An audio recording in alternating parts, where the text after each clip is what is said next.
Agora, a voz do pastor, com Dom Luiz Fernando Lisboa. Louvado seja nosso Senhor Jesus Cristo, para sempre seja louvado. Queridos irmãos e irmãs, hoje, dia 19 de julho, eu quero tratar de um tema muito importante que já tratamos outras vezes aqui, é o tema da migração, os migrantes, os refugiados, pessoas que saem dos seus países por causa da fome, da violência, da guerra, da perseguição religiosa, enfim, os migrantes e refugiados.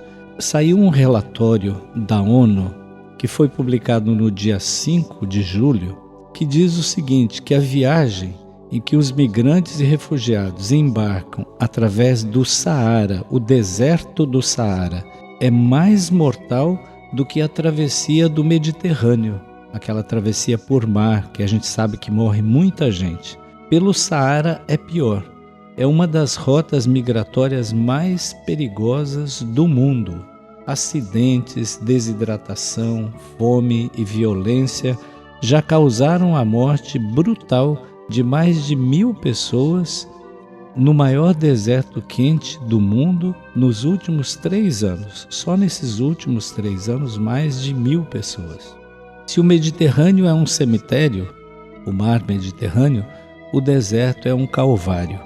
Para efeitos deste novo relatório, intitulado Nesta Jornada Ninguém Se Importa Se Você Vive ou Morre, 32.000 migrantes e refugiados foram entrevistados pelo Alto Comissariado das Nações Unidas para os Refugiados, chamado Acnur, onde descrevem ossos e cadáveres espalhados na areia e confidenciando seu medo de morrer durante a travessia.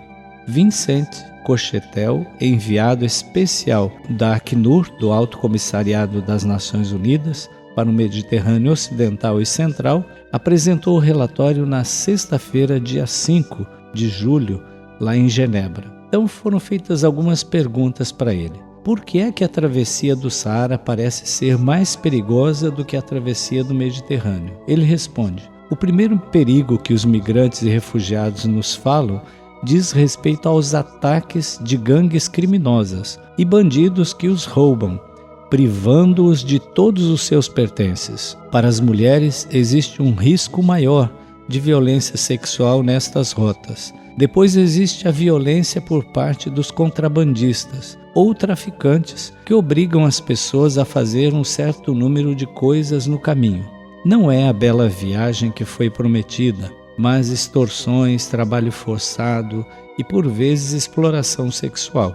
Os perigos também vêm das autoridades nos postos fronteiriços, de pessoas que abusam da sua posição para extorquir dinheiro destes infelizes migrantes e refugiados no deserto. E não apenas nas rotas que levam ao norte de África ou depois à Europa por barco, mas também aquelas que vão para o interior e para o sul do continente africano. Eles viram pessoas morrendo no deserto, pessoas que caíram de caminhões e não foram resgatadas pelos contrabandistas, ou doentes abandonados no meio do nada. A maior parte deles viu principalmente cadáveres nessas estradas no sul da Argélia, no norte do Níger, no sul da Líbia, mas também em outras partes do Saara. Porém, quando fazemos a pergunta: você conhece alguém que morreu no mar? Recebemos muito menos respostas.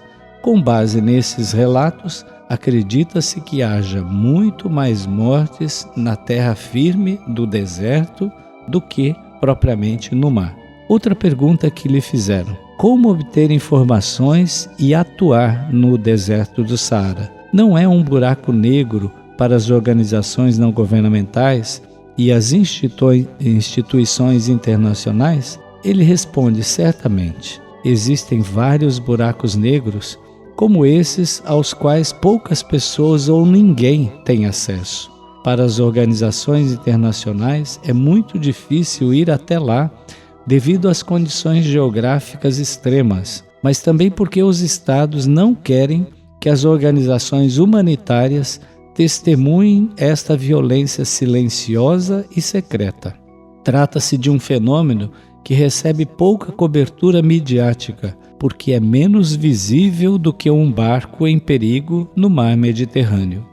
As organizações humanitárias precisam encontrar outros canais de informação, trabalhar um pouco mais com os líderes tradicionais, com as autoridades locais que são testemunhas e, por vezes, também elas vítimas destes grupos. Trabalhar em um sistema de investigação, identificação e referenciação destas pessoas que controlam pequenas cidades e oásis nessas rotas do Saara. Uma outra pergunta para esse líder da Acnur: qual é o perfil dos migrantes que tentam a travessia do deserto? Seus países de origem estão mudando? Ele responde: em termos gerais, o perfil não muda muito. Dependemos muito dos dados fornecidos pelos estados. Quando migrantes e refugiados atravessam o Mediterrâneo para chegar à Europa, aproximadamente 1 a cada 2 pessoas obtém asilo ou autorização humanitária na Europa. Considera-se, portanto, que 1 a cada 2 pessoas necessita de proteção internacional. A outra pessoa geralmente deixa o seu país por razões econômicas, para estudar na Europa ou qualquer outra coisa. No continente africano é praticamente a mesma coisa. A maioria dos migrantes e refugiados permanece no continente africano. 70% permanecem no país vizinho ao seu país de origem, com a intenção, quando as coisas melhorarem, de regressar para casa. As únicas mudanças recentes que tiveram um impacto nesta mobilidade em relação ao norte da África são as crises sudanesas. Sudão, 10 milhões de pessoas deslocadas lá no Sudão. E a guerra no Mali e no Burkina Faso, que força muitos cidadãos destes países ao exílio. Aqui, novamente, nem todos vão em direção do norte da África. Muitos burkinenses vão principalmente para os países do Golfo da Guiné, na África Ocidental. Veja, irmãos, se muita gente na Europa pensa que lá é que tem o maior número de refugiados, não é. É na própria África. As pessoas migram para outros países fugindo da fome, da guerra, com a intenção de retornar depois. Só que essas guerras duram muito tempo. Eu estava lá em Moçambique e no meu estado, no estado de Cabo Delgado, onde eu estava, que abrange a nossa diocese, a diocese de Pemba abrange todo o estado de Cabo Delgado. Ali há uma guerra que já vai para 7 anos. Mais de 1 milhão de deslocados, pessoas que estão no mesmo estado, mas tiveram que sair da sua casa, da sua aldeia, da sua cidade, para morar em outro lugar por causa da guerra, por causa da violência. Então essas guerras, elas deslocam as pessoas dos seus lugares sem perspectiva de volta, né? Porque essas guerras normalmente demoram. Fizeram uma outra pergunta. Uma vez superados os perigos do deserto do Saara, as pessoas ainda estão dispostas a atravessar o Mediterrâneo para chegar à Europa? E ele responde: no seu próprio país, 21% das pessoas entrevistadas afirmaram ter em mente um destino e que, independentemente das informações sobre os perigos, dariam o melhor de si para alcançá-lo. 79% se arrependeram de ter feito esta escolha. Se soubessem quais seriam os riscos reais, não teriam realizado a viagem. É muito interessante isso. Para muitos, a Líbia é o destino final.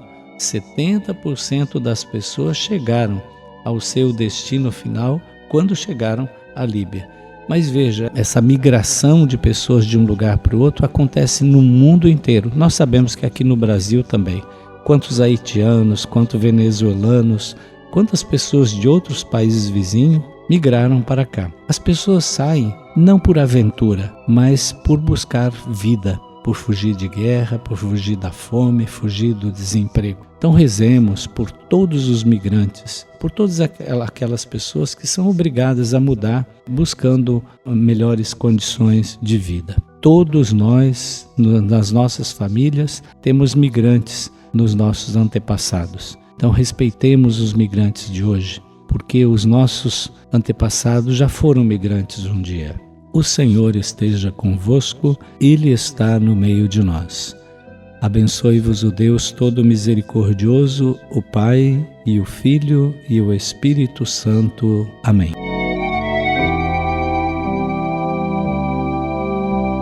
A Voz do Pastor, com Dom Luiz Fernando Lisboa.